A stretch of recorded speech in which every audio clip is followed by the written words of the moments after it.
The men were working on an emergency fix needed because of a sewer backup. Suddenly, they found themselves trapped by a partial collapse of that 13 feet deep trench. One man was pulled out before firefighters arrived.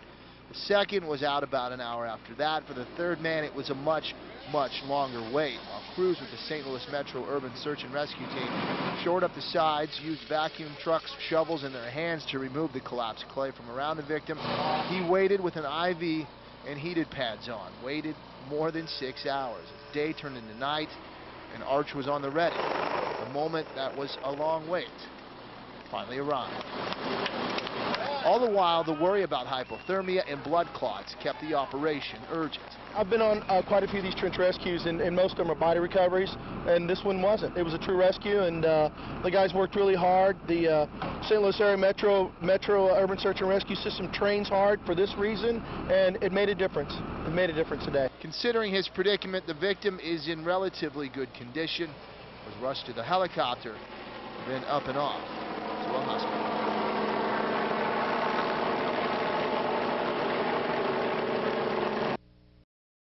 Back in 2002, Jeffrey Mumford received the city's Medal of Valor from the police officer he'd saved, Angelo Santangelo. Mumford was working as a forklift operator when the officer was attacked by a man.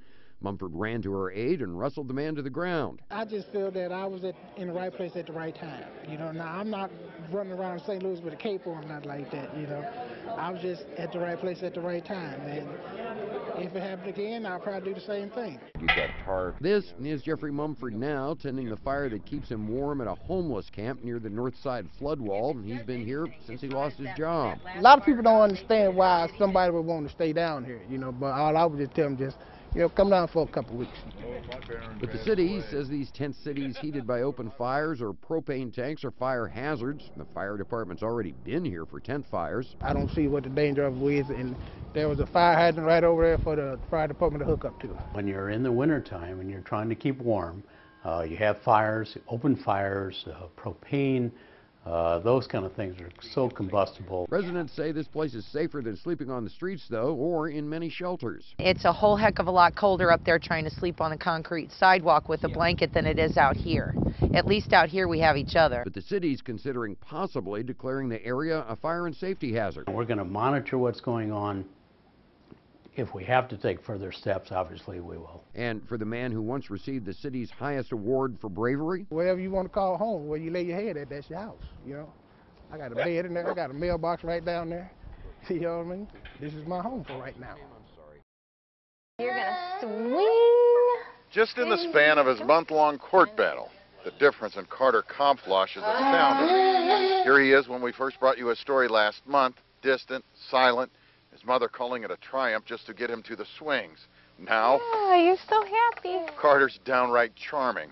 Progress coming daily since his parents got him his service dog, Corbin, a dog the Columbia School District is still fighting to keep out of the classroom in the face of state law and a court order allowing the dog. You would think that any district, any school district would be willing to go that extra mile to help a child with special needs, and it's kind of disheartening. His desk is right there with his name on it. Carter and Corbin will go to school together at the Illinois Center for Autism, 30 miles from home, while his case is tied up in appeals. District having to pay part of the transportation costs. The staff at his new school thrilled to have them both, especially after Carter's meeting with his new teacher. He greeted her with a huge smile and climbed right up her and gave her a hug, knew immediately who she was, and it was just wonderful for all of us to see. He's posing. Isn't that funny? A change remarkably plain to see the instant he saw us again. He's a changed boy. I don't know if it was he recognized you or he was just genuinely happy. So, because before we didn't get to see that in him. You know, he wasn't this happy, kind boy that he's become. I'm going to be swinging. He was fun. He was just very energetic. I mean, he was a people pleaser. Loosen him up. There you go. This is Corey now. He can't walk, he can't talk, he can't even feed himself. The 12-year-old Troy, Missouri boy needs constant medical attention and will probably need it the rest of his life. Catherine Farnsworth says her son is in this condition because of a game that's too risky for anyone to play. It goes by many names: the choking game, the pass-out game, blackout, flatliner, and space monkey.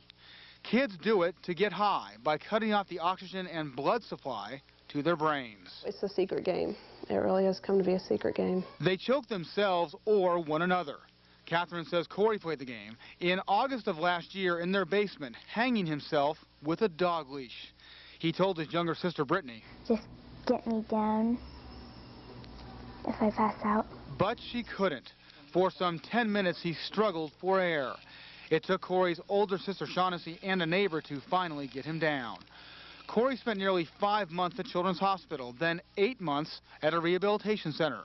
Shaughnessy was babysitting Corey and Brittany when it happened. It hurts. I mean, that's all I can really say is it hurts, because I have to see him like that. He's not talking or nothing. The things that happen during the day can really get to you.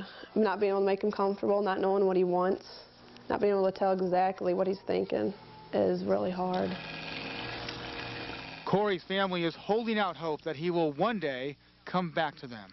While Corey's case is incredibly tragic, his family is grateful that he is still alive, but others aren't so fortunate. Families across the country, including here in the Chicago area, are grieving the deaths of children who they believe died playing the choking game. He was a straight-A student. Dorothy Soika and Martha Glass lost their 13-year-old brother Adam in 1997.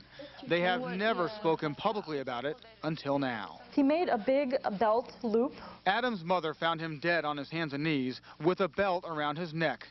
The belt attached to a banister in the family's suburban Chicago home.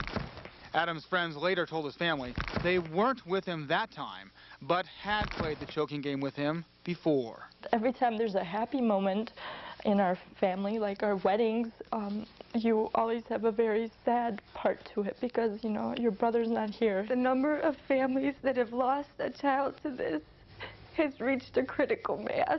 There's just way too many of them. Like the family of 14-year-old Jennifer Sternicki-Toms. She was found hanging from a shelving unit in Wisconsin in 2001. This is home video of Jennifer. Her mother, Mary Jane Toms, now lives in Chicago. Her mission, educating people about the choking game. They're doing it in school bathrooms and school hallways.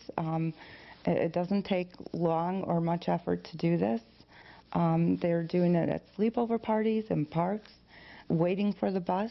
Many of the players are middle schoolers. Shaughnessy has seen kids play the game.